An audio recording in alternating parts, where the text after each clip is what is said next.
Bonsoir à tous et bienvenue à ce tirage d'oracle pour la semaine du 24 au 30 juin 2019. Alors cette semaine, je fais un tirage avec l'oracle Le pouvoir de lâcher prise. Et comme toujours, j'ai battu les cartes. Il y en a deux qui ont jailli immédiatement. C'est les deux premières ici. Et en rebattant les cartes, la troisième, elle a jailli très spontanément. J'ai demandé donc que les guides puissent faire jaillir les cartes qui pouvaient répondre le plus ou le mieux à la plupart des personnes qui regarderont cette vidéo. Donc à vous maintenant de choisir une des trois cartes et puis de peut-être penser à une situation qui vous tient à cœur. Et par rapport à ça, voici le message de cette semaine des guides par rapport à ce que vous devez travailler, sur quoi vous devez lâcher prise et qu'est-ce que vous devez faire pour arriver effectivement à peut-être résoudre cette situation ou à accueillir l'abondance que vous attendez ou en tout cas avoir des bienfaits par rapport à ce travail de lâcher prise qu'il vous est demandé, il nous est demandé de faire. Alors, je vous laisse comme ça choisir 1, 2 et 3 et on va découvrir les cartes ensemble. Alors, si vous avez choisi la carte ici à gauche, la numéro 1, voyons un petit peu. Alors, ayez confiance dans le timing divin. Parfois, le timing divin diffère du timing de votre ego. Si l'un de vos vœux ne se réalise pas assez vite selon les désirs de votre ego, soyez patient et faites confiance à l'univers. C'est vraiment le pouvoir du lâcher prise. C'est le fait d'attirer à soi par la loi de l'attraction ce que nous voulons, ce dont nous avons besoin, mais en laissant faire l'univers qui sait le mieux que nous quel est le bon moment. Et des fois, on est un petit peu pressé, on a envie que tout se fasse tout de suite, mais si les choses se font dans la précipitation, peut-être qu'elles ne seront pas bien faites, ce sera peut-être pas le bon moment. Et ça, c'est vraiment un grand travail de patience et de lâcher prise que de demander à l'univers avec gratitude. Toujours, n'oublie pas d'être reconnaissant quand on demande quelque chose et de visualiser donc le vœu comme s'il s'était déjà exaucé. Et après, on laisse faire l'univers et on laisse faire les guides nous apporter les réponses petit à petit jusqu'à la concrétisation de ce que nous avons demandé, mais avec le timing qui a été décidé pour nous, par l'univers, qui a été décidé comme étant le meilleur. Il y a peut-être des choses qui doivent être encore réglées, qui doivent se faire dans la patience, et si on bouscule le tout, ce sera peut-être pas le bon moment, ce sera pas prêt. Et si on attend par contre, les choses elles vont s'imbriquer l'une à l'autre, tout a un sens, tout est juste, tout ce qui arrive à son pourquoi finalement. Donc il faut vraiment avoir confiance, donc lâcher prise, demander, et si les choses n'arrivent pas tout de suite, ne pas être dans une sorte de frustration. C'est clair que c'est facile à le dire et plus difficile à l'appliquer, mais essayez vraiment de dire bon, c'est pas pour tout de suite, ça viendra quand ce sera le bon moment. Parce que si on rentre dans la frustration parce que les choses elles n'arrivent pas, en fait on va vibrer négativement, donc on éloigne finalement les choses positives qui doivent nous arriver. Par contre, le fait de lâcher prise et continuer à dire merci pour la meilleure des résolutions vis-à-vis face à cette situation, etc. En attendant que l'univers nous apporte les synchronicités, les réponses de petit à petit. Là, les choses, elles vont se faire, mais seulement quand ce sera le bon moment. Et quand ce sera le bon moment, alors là, on va récolter les fruits et ce sera 10 fois ou 100 fois mieux que si on a bousculé les choses. Donc voilà ce qu'il faut travailler cette semaine, c'est vraiment votre patience, votre lâcher prise et de laisser faire les choses dans le calme et avec le bon timing. Si vous avez choisi la carte ici au centre, la numéro 2, le message est renoncer à l'idée de sauver quelqu'un. Combien de fois on se retrouve dans la position du sauveur, quand on veut vraiment toujours aider les autres. Et qu'est-ce qu'il nous dit la carte? Il est temps de vous libérer d'une relation. Vouloir sauver quelqu'un ne fonctionne jamais. Chaque personne doit être responsable de sa propre guérison. Voilà, donc je trouve que c'est très parlant. Des fois, on a des personnes autour de nous qui sont malheureusement un peu toxiques, qui nous vampirisent et on se met dans une situation où on veut toujours faire plaisir à tout le monde, où on voit quelqu'un qui souffre, on sent la responsabilité du bonheur de cette personne et on veut absolument la sauver. Alors ce qu'il faut savoir, c'est qu'on peut épauler les personnes autour de nous, on peut apporter des idées de solutions, de résolutions. On peut porter de l'amour, on peut porter de la joie, de la lumière. Mais chaque personne a la clé de son salut, a la clé de sa guérison à l'intérieur. Donc on peut les mettre sur des pistes, mais après si la personne en face de nous n'a pas envie et refuse de se guérir tout seul, on ne pourra pas le faire pour lui, on ne peut pas venir sauver une personne qui ne veut pas l'être. Et si on va continuer à rentrer dans cette...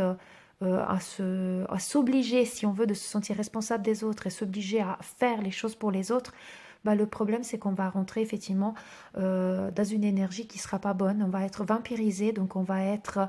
la personne, elle va nous pomper. Il y a des personnes malheureusement qui sont comme ça, qui ne sont pas capables de chercher une réponse toute seule et ils vont toujours demander aux autres de faire le travail pour eux. Ils ne se prendront jamais en main. Et le problème, c'est que ce n'est pas les aider à faire ça. Parce que ces personnes seront toujours dépendants. Et le fait, par contre, de les laisser faire, des fois, c'est dur. C'est difficile de se dire, je les laisse se débrouiller. Mais la personne va pouvoir apprendre, elle va pouvoir se sauver toute seule, elle va pouvoir trouver les outils qu'elle a au fond de soi pour se sentir bien. Et là, il y aura la véritable guérison. Donc il faut vraiment s'enlever de la tête le fait qu'on va être les sauveurs de tout le monde et on va apporter autour de nous l'amour et la lumière. Donc si vous avez choisi cette carte, c'est que certainement vous vous sentez responsable de quelqu'un et ou en général peut-être de tout votre entourage. Et cette carte, elle vous dit aujourd'hui, vous dit à partir de maintenant, renoncez à cette idée, apportez la lumière qu'il vous faut, oui, mais par contre, ne vous sentez pas responsable des autres. Chacun a sa responsabilité. Et la personne qui ne veut pas être sauvée, vous pourrez lui montrer la voie, mais elle doit l'apprendre, l'emprunter toute seule. Vous ne pouvez pas le tirer, sinon, comme je disais, l'énergie qui va se dégager de ça, ça va être une énergie négative qui va aussi vous tirer vers le bas. Et alors là, vous aurez sauvé personne. Et en plus, vous vous sentirez pas bien. Donc, n'oubliez pas l'ancrage, n'oubliez pas d'aller vous ressourcer et renoncer à l'idée de sauver quelqu'un. C'est une carte qui me parle beaucoup d'ailleurs. Et voilà, c'est vraiment ça le message, de vous libérer d'une relation, peut-être de quelqu'un de toxique ou en tout cas quelqu'un autour de vous, une situation autour de vous qui est en train de vous prendre toute votre énergie. Lâchez prise à ce niveau-là. Si vous avez choisi la carte ici, la troisième, tout à droite, le message est « Croyez en la sagesse de votre corps ». Écoutez les messages de votre corps en rapport avec une personne ou une situation. Si vous ressentez une fatigue physique ou des zones d'inconfort, soyez vigilant. Si vous vous sentez heureux et ressourcé, allez de l'avant. Donc c'est vraiment notre corps vibre d'une certaine façon quand nous sommes à côté de personnes ou face à des situations. Et si vous sentez de la fatigue, comme elle dit la carte, ça veut dire que la vibration est basse. Ça veut dire que ça se relie finalement à ça. La personne ou la situation est en train de puiser toute votre énergie, c'est en train de vous vampiriser. Alors là, il faut fuir, il faut faire quelque chose pour vous protéger, faire une bulle de protection, mais ne laissez pas faire. Mais écoutez ces signaux. Cette carte, elle vous dit, il y a des signaux que votre corps va vous donner. Donc votre corps physique va émettre des signaux. Donc si vous sentez un inconfort, une fatigue, des douleurs, des maux de tête, une sorte d'oppression avec une personne, une tristesse qui arrive, il se peut qu'il y a quelque chose de négatif qui gravite autour de vous. Et à ce moment, vraiment, faites confiance à ce que vous ressentez et agissez.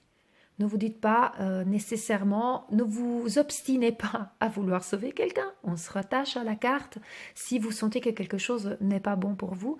Mais vraiment, libérez-vous de toute chose négative autour de vous et à ce moment, allez vous ressourcer. Allez prendre un moment en forêt, faites une bulle de protection, faites un moment d'ancrage, faites quelque chose qui vous plaît, écoutez de la musique, dansez, lisez un livre, peu importe, mais faites quelque chose qui augmente vos vibrations et pour vous sentir mieux. Si par contre, bien évidemment, cette carte n'est pas négative, uniquement, il vous met en garde, mais si par contre, vis-à-vis d'une personne ou d'une situation, vous sentez un amour profond inconditionnel jaillir en vous, vous sentez une paix, une harmonie, de la plénitude, c'est que vous avez raison de continuer dans cette direction. Accrochez-vous, il n'y a que du bon pour vous. Donc vraiment, je trouve que cette carte, elle est très très reliée à la deuxième. Croyez à la sagesse de votre corps, c'est vraiment faire attention aux signaux que votre corps émet. Parce que vous êtes votre propre guide. Nous avons tous en nous le guide intérieur. C'est au fond de soi, dans son cœur, dans son intuition. Et on doit apprendre en fait nos guides, quand on leur pose une question, ils nous répondent d'énormément de façons différentes, avec des synchronicités qui sont également par les ressentis de notre propre corps. Ce n'est pas seulement par quelque chose que quelqu'un d'autre nous aurait dit, ou une plume, ou un article qu'on aurait lu. Tout ça, oui, c'est des réponses de nos guides, c'est des synchronicités, mais les messages que notre corps nous donne ne sont jamais à négliger. Il ne faut pas, n'oublions pas que notre corps physique est notre outil, notre véhicule terrestre dans cette réincarnation. Donc c'est important de vraiment en tenir, de tenir compte de tout ce qu'on ressent et puis de choyer et puis de chouchouter notre corps. Et il faut s'aimer inconditionnellement. Donc si votre corps émet des ressentis négatifs, ça veut dire que ce n'est pas bon pour vous. Écoutez-vous. Voilà pour cette carte, pour le tirage. Ayez confiance dans le timing, donc laissez faire, lâchez prise et tout arrive au bon moment. Renoncez à l'idée de sauver quelqu'un, c'est vraiment le fait de chacun a sa guérison en soi, donc apportez de la lumière, mais ne vous mettez pas en position de sauveur. Croyez en la sagesse de votre corps, écoutez tous les messages que votre corps vous donne et faites attention donc à ce que vous ressentez. Voilà pour cette semaine. Je vous souhaite une magnifique semaine. Je vous dis comme toujours, paix, amour et lumière à vous tous. Namasté.